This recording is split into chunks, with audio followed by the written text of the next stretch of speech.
Number two, Dick and Norm's movie talk. I'm Norm. Hey everybody, it's fine. I mean Dick. Yeah, Dick here. Yeah, that really went over well. That's a great introduction. We're going to have a series of these, and this is the second one. We did the last one. Check it out. I'll put a link below. We did five movie directors. It's not always our favorite. It's who we just decided in the moment, right? That's how I think about it. Yes. Okay. Five actors. Now, yeah. I'm going to do a little mea culpa here because I just picked actors. And I know women are actresses, but women are actors too. I just picked all men this time. I think Dick. You chauvinist pig. You're a chauvinist pig. Dick wants to get more into women this time than I do. And no offense to the wonderful women thespians. So, okay. You're digging a hole. You're digging a hole. I'm digging a hole. Okay. I already got I got chastised for even doing a video with you from one wanker last time. How dare you, Mazzy? I thought you were above stupid. Yeah.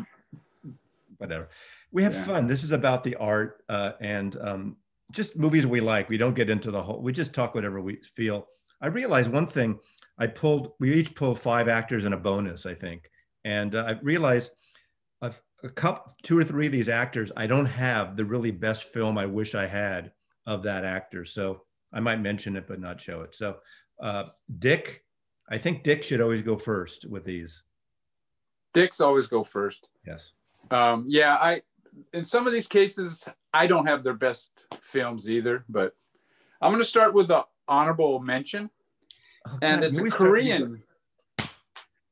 Go ahead. Okay, you want me to leave that? No, you could do that. Honorable mentions go maybe first. Because maybe it's what you white people in Bakersfield, the honorable mention is usually like in the big cities, like I'm a big city guy. It's always the last thing, honorable mention. But if that's how you do, if you eat your dessert first, do it. No, I saved the best for last. Okay, then that's fair. Go with your honorable. It's a Korean chap, Song Kang-ho, I believe, is how you pronounce his name. He was one of the stars in the movie that won for best movie last year, Parasite. And he's in this movie, The Host. This is a great monster movie. The dude is, there's no pictures of him on here though. But his daughter, I don't know if you can see it right here, is his daughter. She gets kidnapped by abducted by a monster, kind of like a small Godzilla-like thing. And her dad is kind of like I don't know, he's like a slacker, for lack of a better term. And he is so great in this movie. In fact, I don't know if you've seen this movie. I know that movie, but I've never seen it. It's the same director, right? It's the same director as Parasite. I love Parasite. Did you like Parasite? Oh yeah, I don't have that one. That movie, it's great. I mean, it shows the social clash or classes, and his family was so funny. The lower class one, and then it takes this bizarre twist, man. I mean, it was a great film. It really pissed off Trump that a Korean film won Best Movie. Did it? I don't think so. He's even said something about it. What's that about? Yeah. Korean film? Yeah, I think it deserved it. Hollywood doesn't make a lot of. I need to get it. It just came out as a Criterion release. Yeah, and he's in this one too, Thirst, which is a kind of a vampire love story, and that's my honorable mention. Song Kang-ho, I believe is how you pronounce his name. Okay. Well, I realized that I probably picked some obvious choices throughout. Maybe not so. No foreign actors this time. I'm going to start out with my, I guess my bonus one. I didn't think about a specific bonus one. It could have been any of these, but I'm going to go with probably one of the Hollywood I just realized I forgot one, but one of the movies, I can say it. One of the great Hollywood bad boys who just, to me, is a great character, and that is Dennis Hopper.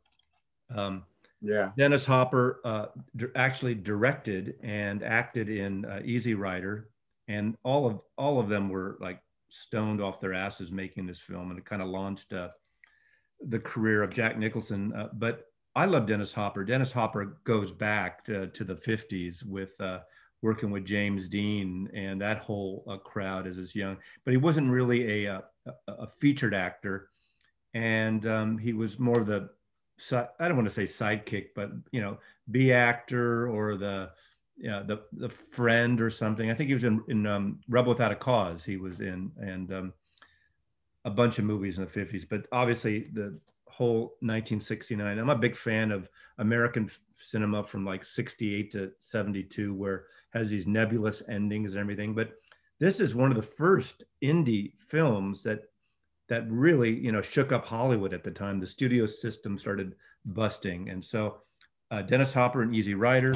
I realize I don't have here, and I do have it upstairs, one of his great comeback roles in that year, he had two, was Blue Velvet. His crazy character in Blue Velvet was over the top, but he also did that movie Hoosiers that year, where he was nominated for supporting actor, which I don't think he got. But to me, I think he should have been nominated for Blue Velvet, but I think people thought it was too wacko crazy. Yeah. But I love this movie. Rumblefish is a Francis Coppola movie. He did these two small S.E. Hinton books. This is a black and white film, and it's really a beautiful film. He plays, again, the drunk parent of Mickey Rourke and Matt Dillon in this. A beautiful young Diane Lane's in it. Great black and white film, kind of artsy. This is actually the soundtrack is great by Stewart Copeland, the drummer of the Police, and it's got the lead singer, "Don't Fence Me In," the song from Dan Ridgway. Stan Ridgway sings that song from Wall of Voodoo. A great movie with Dennis Hopper's in that. A Wim Wenders film, American Friend, which is the first Tom Ripley movie I got into, artsy with Bruno Gans. Bruno Gans is a guy on YouTube that's always Hitler in the bunker, where everyone always changes what he's saying, the translation. But Dennis Hopper plays Tom Ripley in that would later be played by Matt Damon in the Ripley's Game years later. But great kind of noir, half German, half American film. And of course, his wacky bit in Apocalypse Now, not a feature role, but a really memorable role where he plays the photographer. I think this was patterned after the San Francisco rock photographer and jazz photographer, Jim Marshall. Just was crazy. He's kind of dressed like Jim Marshall was dressed at Woodstock and that whole thing. So, I mean, Dennis Hopper, countless other movies, but those are the ones. I'd say Blue Velvet is the one I'm missing there. That is a fantastic film. Dennis Hopper. Dennis Hopper is a very good choice. Another movie of his that I really like is River's Edge. Was it called? Yeah. That was a really good movie. And Dennis Hopper. That was a good. That was his like second or third wind of a period where he was really kind of hot for a moment, and then he kind of did a lot of shit again after that. Yeah, he was in a lot of those 60 B movies along with Jack Nicholson. Yeah. He comes out of the Roger Corman thing. Yeah, exactly. Yeah, Roger Corman. Yeah. All right, my next choice is when I was a kid in the 60s. I had two favorite actors. One was Don Knotts, the comic actor who was in Andy and Mayberry. I mean, the skinny guy. And Andy would only let him have one bullet, and he had to keep it in his pocket. But I loved it when I was a little kid. I loved his films. The one where he was he was a janitor at NASA, I think, and his family came to visit, so he was pretending to be an astronaut. The Nutty Astronaut. Yeah, something like that. And then he was one of my favorites. My other favorite is a complete opposite. So you're not going to show the incredible Mr. Limpet? No, that was one of my. I didn't really like that one as much as his other ones. But I mean, actually, you could sing "I Wish I Was a Fish." That's all. Yeah, I wish. But my other favorite actor is Sidney Poitier. Oh yeah. I really dug that guy. Now, I wasn't really aware of his 1950s movies, but he was in that Blackboard Jungle, I believe. And this is Raisin in the Sun. I had never seen this one, and I bought it a couple years back on Criterion. You know, when they have those 50% offs. That's when I buy mine. Yeah. This is, I guess it was a Broadway play, the first Broadway play ever written by a Black woman. And I think a lot of the actors in this were actually in the Broadway play. Now, to me, if I had seen this movie before, I probably wouldn't have bought this. I don't think it's actually a great film. It's great acting, but you can tell it's a play. And most of it takes place in their apartment. But yeah, I thought I would mention it. Well, because I have it. Now, the first movie I think I remember of his, he was working for some German nuns or something. And I don't recall the name off the Lilies of the Field. Lilies of the Field. Lilies of the Field. That's yes, the first movie of his I saw. Amen. Yeah. Amen. Come everybody. Okay. Yeah, I remember that one. But in 1967, he had three movies that's what propelled him to my favorite. And probably my favorite of the three is To Serve with Love. I thought that was such a cool movie, man. He played such a cool part. All these English kids, delinquents and that. And after seeing this movie, I wanted to be a teacher, I thought it was great. That didn't last long. And Lulu is in that and sings a great title song. Yeah. Very good. That's a great title song. Yeah, it is.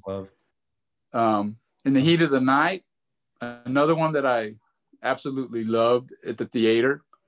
See, my parents, they used to take us to the movies quite a bit when we were kids. And it isn't like now, they didn't really worry too much about the rating of the movie and that. I mean, I don't think they even were rated until Midnight Cowboy came out that year. They probably weren't. But yeah, this is another great one. Rod Steiger. Yeah, he was good in this too. Yeah. And then the other one I don't have is Guess Who's Coming to Dinner. Oh. I thought that was a great movie too. That's a great. His 70s. Interrupting again? Yeah. No, I'm just playing. His 70s movies, I lost interest in them and I kind of went in another way. But that period of the 60s, he was one of my favorite actors. And I want to add one thing about what you said, your favorite period of cinema, like from 68 to 72 or 3. I think it could be the best, like 5 or 6 years of cinema. Of American cinema, especially, I think. Yeah. In fact, that would even be a good another topic. Well, yeah, we'll do it. Actually, not to serve with love, but Guess Who's Coming to Dinner? I remember seeing that in the theater. And I think that was the last movie with Spencer Tracy, and he died before they finished it. So there are some over-the-shoulder shots where they had to shoot without him to finish it off. They were close. Some of it was filmed in San Francisco, I remember, or it takes place in San Francisco, because there's a scene they go to Mel's drive-in on Geary Boulevard where he gets a shake. Spencer Tracy kind of leaves for a while. What a great movie! I mean, that was a big deal at the time. Black and white, living together in peace and marriage. Yeah, it impressed me. And Spencer, I didn't realize that was Spencer Tracy's last movie, but the two fathers in that movie, they were so good. Man. I forgot who played the other one. I don't remember now. Yeah, I don't know. Yeah, but yeah, it was well acted all the way through. That's a great choice. I love Sidney Poitier. The first, he actually won the Academy Award for Lilies in the Field. First African-American, I believe, to win a Best Actor Oscar. Yeah, that's one movie I would like to pick up. Yeah, okay. Your turn, Norm. I'm going with what an actor who became a big, pretty boy movie star, but he's the real deal, especially in the 70s. And he did stuff in the late 60s. He did some light kind of comedy with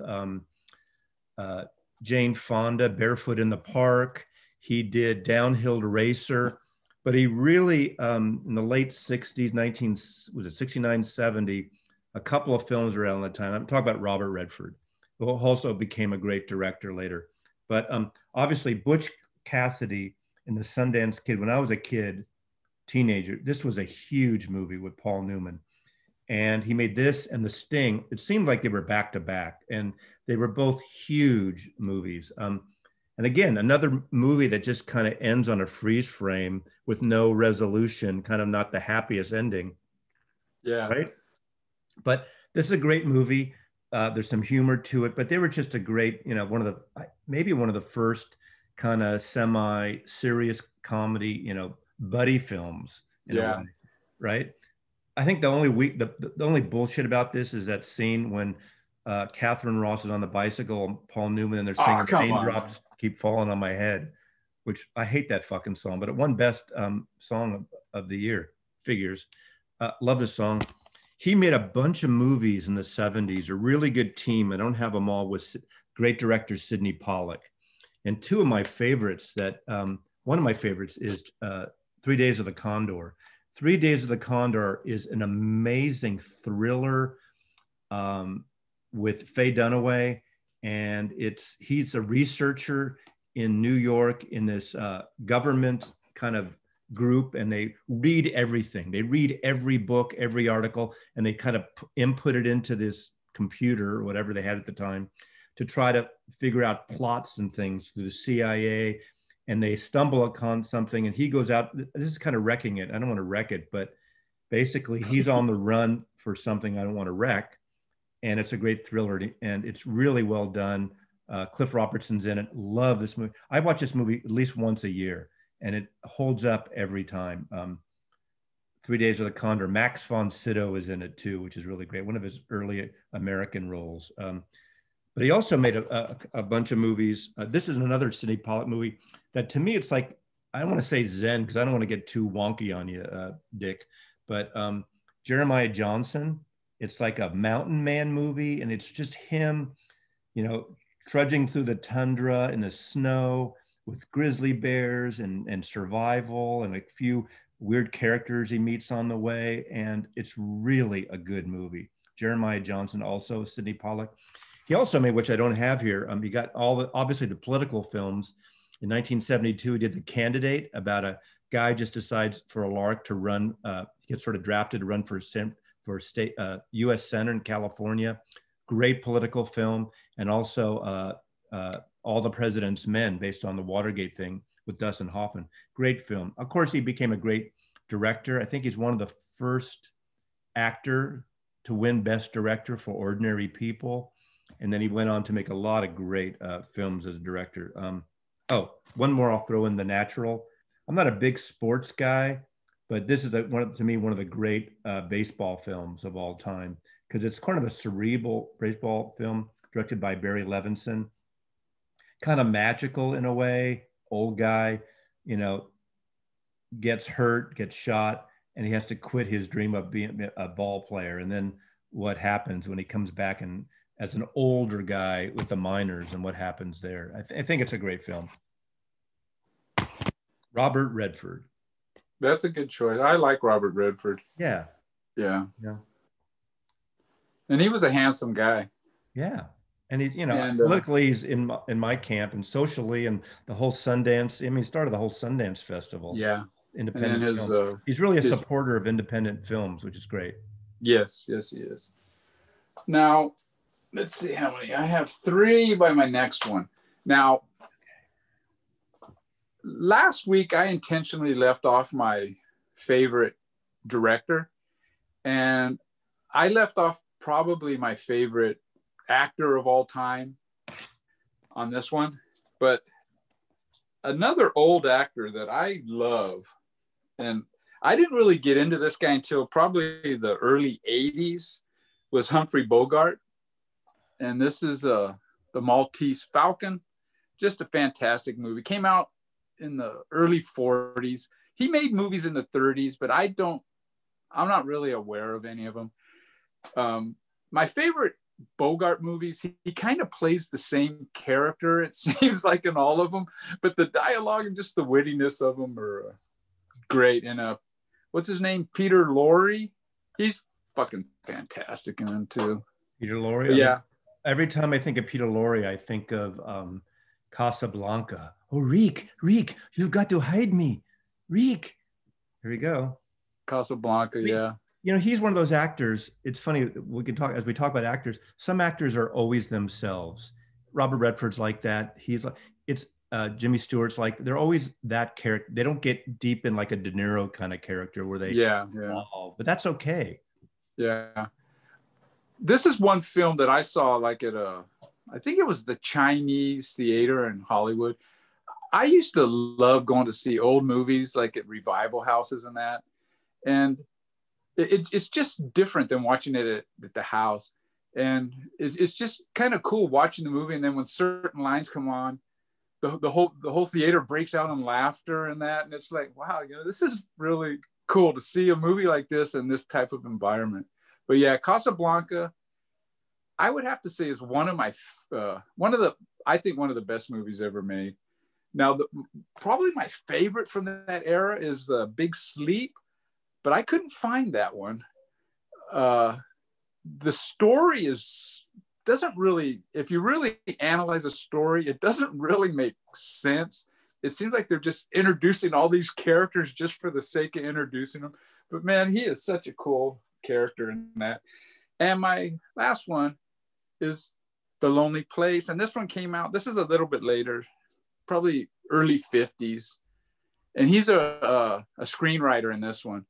And yeah, this is a fantastic movie. He's really good.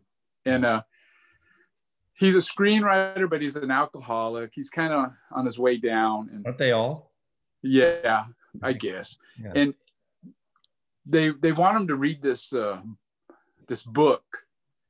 And it turns out the hat check lady at this restaurant he's at, you know, has read the book. So he brings her home and, you know, just give me the short version of it, you know, so I can, you know, write a script. And then when she goes home, she gets murdered. So he's like the prime suspect in the murder. And yeah, it's a really good movie. I also like a couple more. I'll mention him, To Have and to Have Not, with Lauren Bacall. That's where they first met. And of course, I think they're like 25 years apart and they ended up getting married. A later movie, African Queen, one of his later movies, which is great. All I remember is the leeches scene, leeches on their legs. And I forgot the name of the movie, not The Big Sleep, but I just watched one. It's one of the noir movies and it's filmed in San Francisco. And I just watched it like a few months ago and I'm blanking out. He escapes from San Quentin. Okay, yeah. It might be called Quentin. No, I know which one you're talking about. And the whole first half hour, it's his point of view because you never see his face. And he goes in for plastic surgery to hide his identity. And he becomes obviously Bogart. And Lauren Bacall's in that too. And I'm blanking out on the name. I have. I don't read. Dark Passage. Yeah, Dark Passage. That's a good one. And it's one of the first early films actually film on location in San Francisco, not studio sets, which is you know, I love that kind of shit. So, all right. He has that other one where they're, God dang, I had the name and I just blanked. It's where they're looking for a gold in a gold mine or Sierra Madre or that's a John Ford film. That one's good too. The mountains or the something of Sierra Madre. I have that. Yeah, someone's gonna write it down. People are yelling at the screen all the time. I know that. How come you mooks don't know that shit? Yeah, I made a comment that, you know, we're gonna be the new Siskel and Ebert, and I think it was Sean put more like the Beavis and Butthead of, you know. Dick, you got to research these people if you're gonna do these videos. You got to do your homework. I would rather just fly from the hip. Yeah, me too. I hardly ever put out notes when I do shit. I just go with it. Okay. I'm going with another person. I don't have some of the film. I have the main films of him that I wanted to show, but in a way, this is a good example of someone who probably in a normal situation of cliche, old Hollywood would have been a character actor, not a leading man. But as you said, that in the late 60s, early 70s, that changed. There were leading men who weren't the typical types of leading men. And I'm going to say, he is in this movie, but it's not Warren Beatty. It's, you know who it is? Gene Hackman. Oh, okay, yeah. Gene Hackman, you know, he's got that, what even he self-described himself as potato face. And, you know, he was great as the sidekick in here with Estelle Parsons in this movie. I love Bonnie and Clyde. I remember seeing this as a kid. It was such a violent film. And that night I had dinner at my aunt's house, my great aunt's house. My parents were there, and I said I saw this film. They couldn't believe, because they had read how violent it was. I mean, that end scene, that shoot 'em up scene with the blood, there was never movies like that at the time, really, like that kind of violent. I know it seems tame. It still holds up. It's a great movie. Arthur Penn directed it. But yeah, I saw that at the theater too. And yeah. It was... But the two movies that really, I think it got an Academy Award for him Best Movie, are the French Connection films, and French Connection 1 and 2. These were directed by William Friedkin, at least I think they both were, who would go on to do The Exorcist and other films. Great movies. Probably the French Connection was probably maybe the second best car chase of all time at the time. Bullet was first in '68 with Steve McQueen. And then that car chase is just unbelievable. It's crazy unbelievable. In Bullet, there was no potential, like, people who was going to run over. You never saw like somebody in front of the car, but the woman with a baby carriage and all that shit. Yeah. And the second one, I don't like as much, but it's still good. And he's just a great hard ass in this movie. And then one more film, or actually two more films. One, a great, almost like a solo film. It's almost 90% him. It's A Conversation with a Coppola film about an eavesdropper, a guy who makes all these like listening devices and is watching and filming and people. Again, filmed in San Francisco, probably around 1970, 71.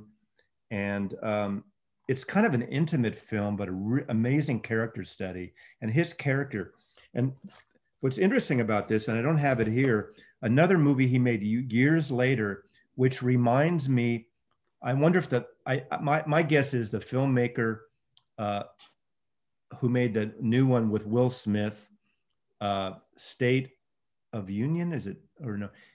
It's like the same character 40 years later. I don't know if it is, in fact, but it's when Will Smith basically is chased and all his identity is taken away. Oh yeah. He's blamed for a murder or something, or blamed for something, and the CIA and all are following him with satellites and everything. And he goes, meets up with this, almost like this hermit who lives in this warehouse. Yeah. And it's almost like the same character. I don't know if people make that connection. Enemy of the State. That's what it's called. Great movie. And I'd like to do a back-to-back. It's more of an action film, where this is not. And then lastly, his role in The Unforgiven, which is a great, smart, later period film with him and Clint Eastwood, that Clint Eastwood directed. This is kind of a Zenny-like, slow-moving but amazing film.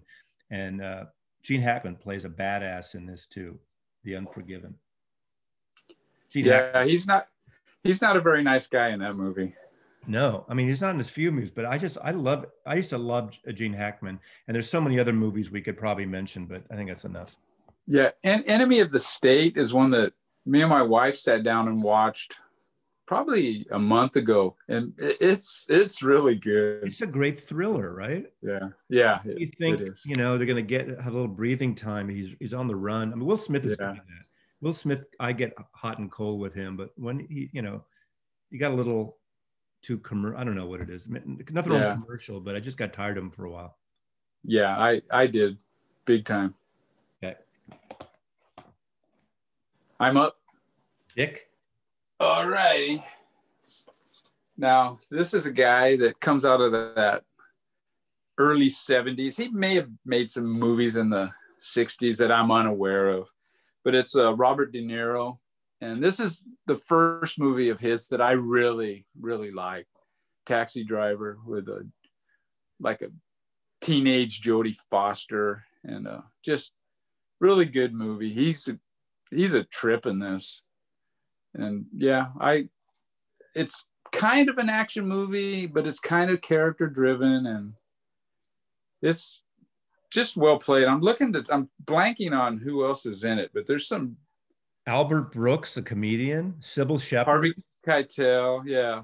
Sybil Shepherd. That's who I was thinking Sybil of. Yeah. Shepherd. When Yeah. he takes her to that porno theater, that's oh, you know who's in it too? Is Peter Boyle is in it. He's one of the taxi drivers. I love Peter Boyle. Oh yeah, Peter Boyle. That's a good character. That would have been a good choice. I love Peter Boyle. Yeah. Yeah. And I didn't pick all of. I mean, we can't pick them all, but I think another good one is Raging Bull. I think that's the best movie of the 80s. Yeah. And what's weird is I think it came out like in 1980, huh? Yeah. Yeah. Yeah. I kind of think it's definitely one of my favorites of the 80s. And yeah, he really got into this role. I guess he gained a lot of weight, lost a lot of weight to play the character. And, unlike Bogart, who's just like you said, plays himself, this guy, he really immersed himself into this character. And then one that came out a few years after that and is one of my favorites is The King of Comedy. Pretty whacked out. Every Marty Scorsese film, right? Yeah.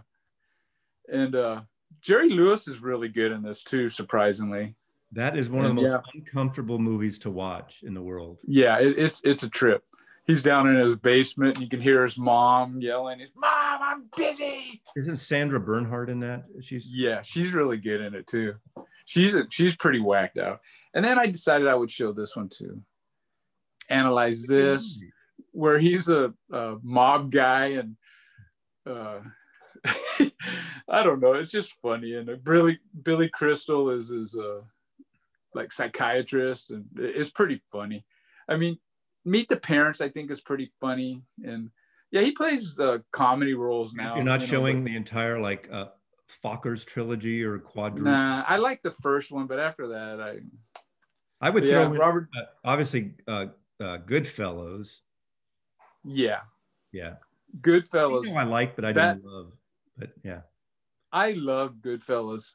Casino, I think, was good, but it wasn't quite. I don't know. It was kind of trying to be more.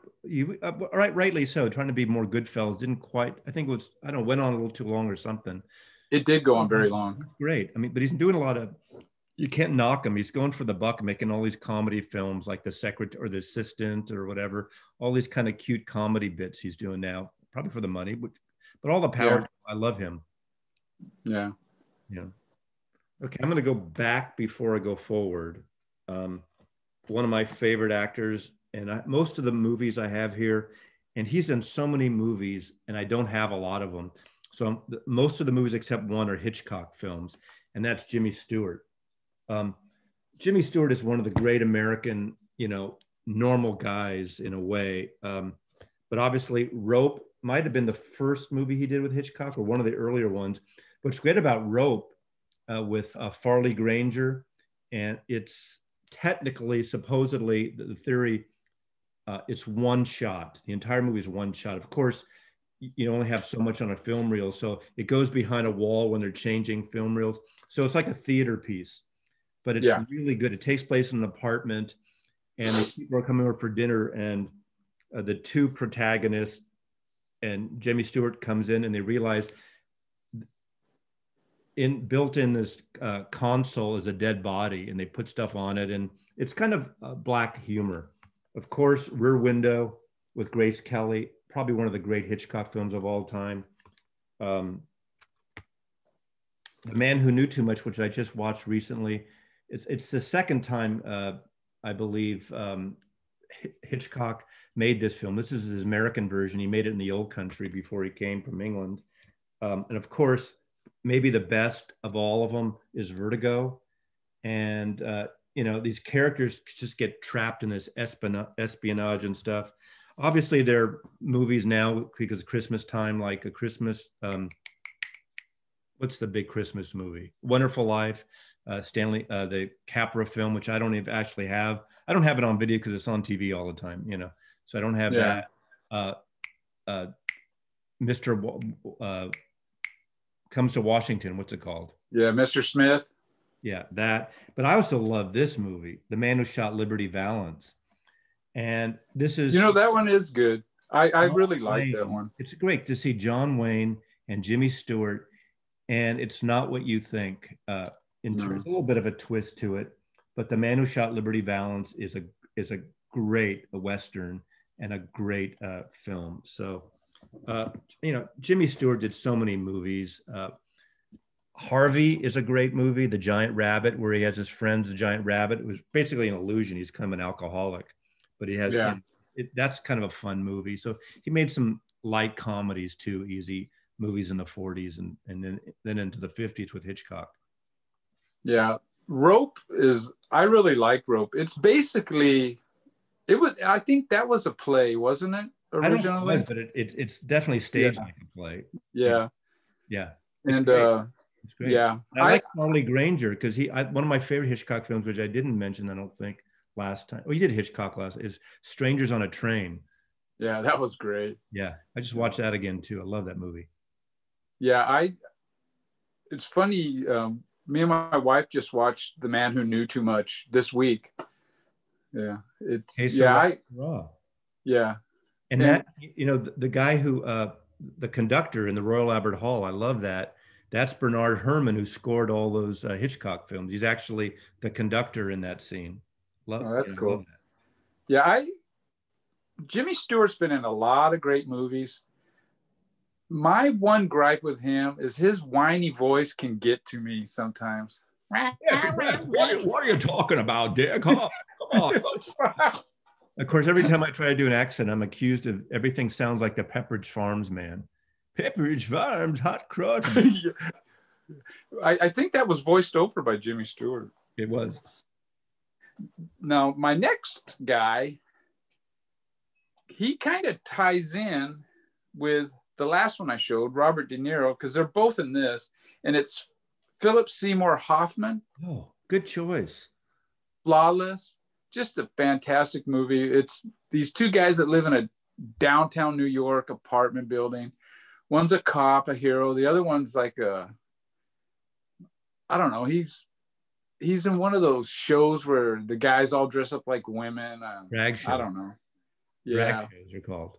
And they have nothing in common. And Robert De Niro ends up getting shot, and he reaches out to the guy, and the guy, he does therapy with singing and that, and they end up becoming really good friends. And the touching film. Yeah, it's a really, another Robert De Niro. But Phillip Seymour Hoffman, he was in a lot of movies, like he's in a lot of movies where he's just like a bit player, but he was a great actor, and it's too bad that he died so suddenly. But another one of my favorites of his is The Savages, and that's their last name, I believe, and it's basically him and his sister. They I guess they go to get their dad, and I think he's in a home and like an old people's place where in Arizona or something. And so he's probably dead of COVID by now.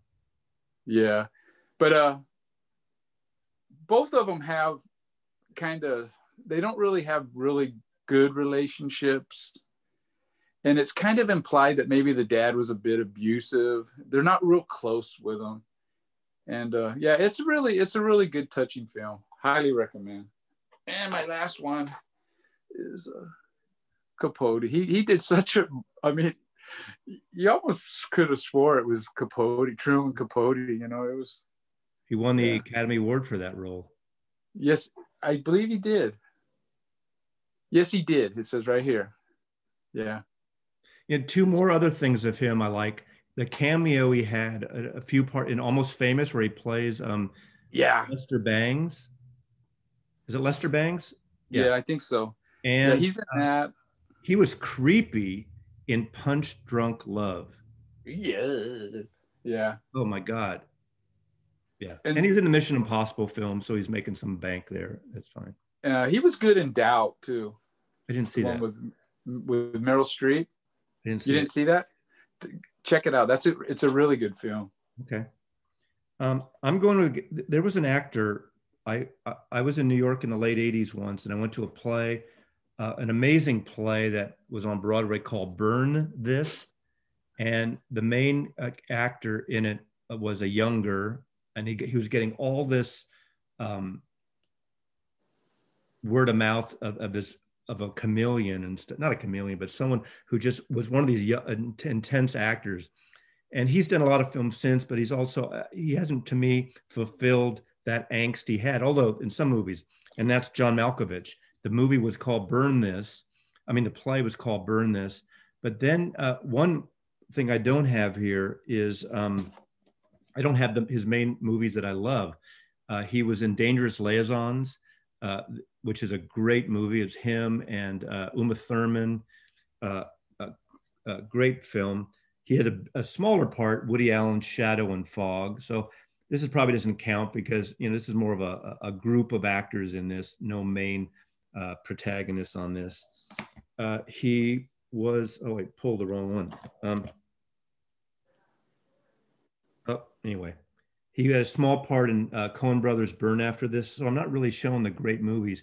He did play, I pulled this Talented Mr. Ripley. He's not in this, but there was he did a version of a UK version of Playing Tom Ripley about 6-7 years ago called not the Talented Mr. Ripley, called Ripley's Game, and he was in that. Of course, what a bizarre! I thought this was the strangest concept, but it actually worked. Being John Malkovich, and it's actually John Cusack and Cameron Diaz and Catherine Keener, and they go inside the head of John Malkovich, and John Malkovich is actually in the film, which is brilliant. Yeah. And this is a Spike Jonze film. He used to make a lot of movie videos. He's been in so many movies. In the last few years, he's done the series of movies Red with Bruce Willis, of the older people, or Secret Agent Helen Mirren, which are Morgan Freeman, which are actually fun movies. And he's made a lot of good movies, but he hasn't had that great lead thing in a long time that I think like a De Niro or even Gene Hackman has. And I think he's being wasted. He's probably making a good living, but one of my favorite actors, I think he's being wasted as an actor personally. Yeah, he's an interesting guy. Yeah, he's quirky. He's a quirky looking guy in a weird way. Yeah. But there's something really great about him. I just think, John Malkovich. Okay, I'm down to my last one. And like I said earlier, I intentionally left off my all-time favorite actor.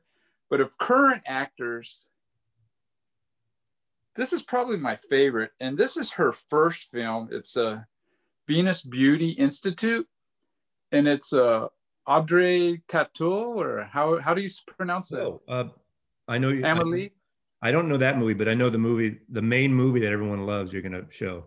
Yeah, that's how I became aware of her. But this one came out in '99, I believe. She actually, I guess she was in some French TV shows, and there was a contest, and she won the contest, and she won a part in this movie. She isn't the star of the film by any stretch of the means. She's just okay in it. Another movie of hers is Happenstance. And this is not a good movie, but I have it anyways. She's good in it, but the storyline is just it's like things happen just so the next thing can happen. And I don't know, it doesn't work. This one here, Pretty Devils, is another early film. And it's kind of like a buddy film, but I don't remember it that well. So I'm going to watch this one. Just like after we made that one last week, I watched Blood Simple because I remember it, but not, I'm a dumbass. I forget movies. My wife is constantly asking, "You're going to watch that movie again?" Yeah, that's I why forget. You got the collection. Yeah. And yeah, I'll probably watch this one. The next one is a more recent one, and it's Priceless, where she's, I don't know, what do you call it when you just hook up with rich men and you don't really have a job, like a gigolo or whatever, and it's kind of a love story. Yeah. What's that? The guy's a gigolo who basically he's the one getting paid. That's the opposite, I guess. I don't know. Yeah, and then she teaches this guy how to do it, and then they end up falling in love. But yeah, it's not a great movie, but it is a good movie. And another one is Coco, what is it? Coco Chanel. Before Chanel, where she plays the character of Coco Chanel. And in this one, she plays more of a grown woman.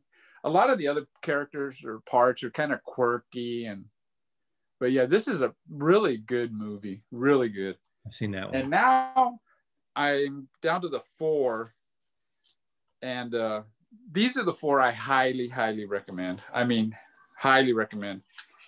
And this is her first English language film, Dirty Pretty Things. If you haven't seen this, check this out, man. In fact, all 4 of these last ones. She's a Turkish illegal. It's about illegal immigrants in London. And I don't want to ruin the story. It is fantastic. Another one where she is great in is He Loves Me, He Loves Me Not. Have you seen this one? Oh my goodness, this is crazy. I haven't seen any of hers except for the big one. Oh, okay. Yeah, this one, like I said, these 3 I highly recommend. But yeah, it tells a story, and then it goes back, and then it retells the story through the viewpoint of the guy. And man, it's crazy. And then the one that introduced me to her is Amelie. Fantastic film. And I just fell in love with this movie.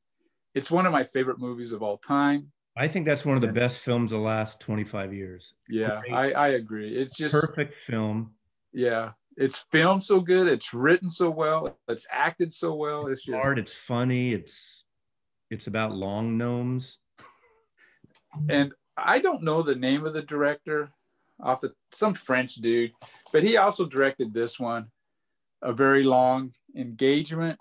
And I almost picked that guy as one of my directors, but I go, you know what? I've only seen 2 of his films, so he would have been an honorable mention. But this is a good one too. About directors, and if it's only 2 films, so be it. Yeah, but yeah, this is a good film. Takes place during World War I, and her husband is missing, and then she's searching for her husband. And yeah, she plays a really good role in this. But the 3 to check out, if anybody hasn't, is Amelie, He Loves Me, He Loves Me Not. You got to watch this one, Maz. It is fantastic. And then her English debut. Norm. But yeah, she was in that Tom Cruise movie, The Da Vinci Code. I mean, it was okay. Oh yeah. I thought the book was better. In the first one, I don't remember now. Yeah. She was the one that was related to the Virgin Mary. Well, of course. Yeah. Well, there's mine. My final one. You saved a female for last 2? I didn't. You chauvinist pig. Although in one of his roles, he did play a homosexual in one of his roles. I know it's not the same thing. Close enough. And I don't have here that particular movie. And this actor is considered possibly, as next to De Niro and a couple others, probably the best actor of our time. And it's an obvious choice. It's Daniel Day-Lewis. And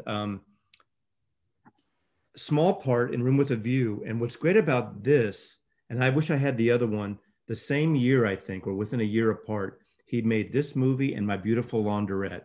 My Beautiful Laundrette plays a gay hustler in contemporary or 80s London, I guess. And he gets involved in some stuff, and he's kind of this young buck. In here, he's not the lead, but he's got a big part. He's the uptight, bookish, unsexy person looking for love. And of course, Julian Sands is the good-looking guy that gets sort of the romance with early film of Helena Bonham Carter. This is a great film. This is a Merchant Ivory film. Beautiful locations, beautiful acted, very kind of that old, almost like BBC stuff, but it's really a great film. So that year was the first time that I became aware of of Daniel Day-Lewis with this and Beautiful Laundrette. And you mentioned early on Siskel and Ebert. There is an episode, and the two of them being gobsmacked, talking about Daniel Day-Lewis in the same year, not realizing, and the same with me, it was the same actor doing both those parts that year. So all of a sudden, it kind of launched his career. A couple movies I don't have that he did, which he won his first Academy Award, is My Left Foot, which is an incredible performance, over-the-top performance. And it's what Robert Downey Jr. would said. You don't go full retard, you go partial retard. If you saw the movie with Ben Stiller and him in blackface, which is not politically correct, but hysterical line. There's some truth to that. You know, Sean Penn goes full retard, doesn't get an Oscar. Daniel Lewis goes partial retard, he gets the Oscar. There's a whole diatribe about that. He also made In the Name of the Father about IRA and prisons. I don't have that movie. But what you mentioned earlier, he did There Will Be Blood. He also won Best Actor for this movie. Incredible, incredible film. It's a long film, but it's an amazing film, gorgeously shot. This is Paul Thomas Anderson, who directed Boogie Nights. That film there, I believe, is supposed to be based on these Bakersfield, Kern County, I believe. I think it is. It's the whole Central Valley and the whole discovering oil. A lot of oil here. Ruthless character, and how he treats his son. You know, I liked the whole movie beginning to end. Some people thought the end with the milkshake bit was a little over the top, but I thought it's hysterical. Love this movie. He also made the next year, or not, a couple years later, with the same director, Phantom Thread. Now, this doesn't get a lot of love, but I just love this movie. It's kind of it's very influenced by the Hitchcock film Rebecca in a way. It's not like that at all, but there are certain similarities. Daniel Day-Lewis is a fashion designer, couture designer. It's beautifully shot in this London house. It's a gorgeous film. And it's kind of a dark comedy. I've seen this film about 5 times now, and it gets better. There's Hitchcockian overtones to it. It is an intimate film, so it's not a big action film at all. But Daniel Day-Lewis is great. He got nominated for a Best Actor. He didn't get this. And then supposedly now he's retired after this. The other movie he won Oscar, which I don't have here, is Lincoln. He played Abe Lincoln to a T. I'm not a big Spielberg fan of late. I used to like him, but I get tired of him. I think he's better than the whole film, but he's great as Lincoln. He just channels that character. And then, of course, this is the closest he's made to an action film. Last of the Mohicans, Michael Mann. You know, Michael Mann in the 80s did Miami Vice, and he's done some great movies. But he plays Hawkeye, the white person brought up by Indians. An amazing film. I just watched this again last month, and I just love, this is majestic. It's a great love story, but it's a beautiful film. So I'm going for my last choice, Daniel Day-Lewis. To me, still one of the great actors. He also did the couple of Scorsese films, the beautiful one with Winona Ryder. Oh, he did The Crucible with Winona Ryder, which I liked. I don't have it.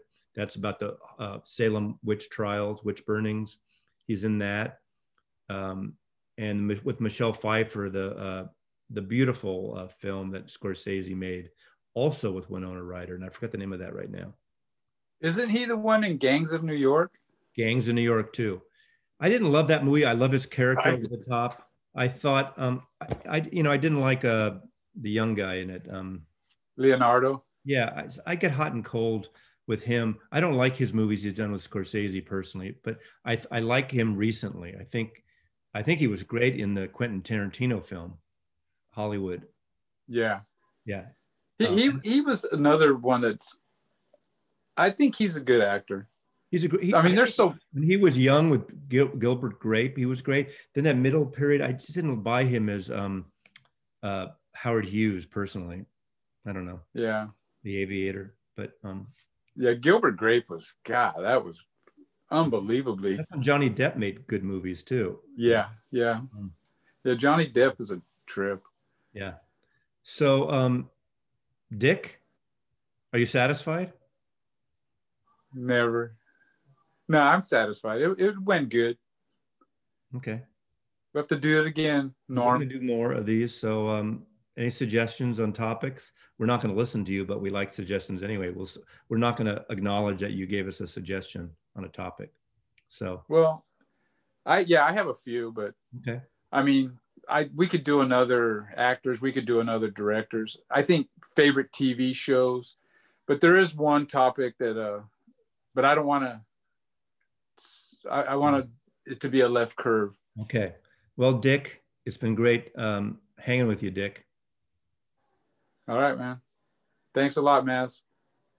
You didn't call me Norm once this entire hour, so that's okay. Anyway, well, I didn't. I don't know who Maz is. You're talking. You're dreaming about someone else. I don't know, man. Right. Are we still recording or no? Yeah, we are. We are. Okay. Yeah, go ahead and send me a link. Dick loves you. Take care. All right.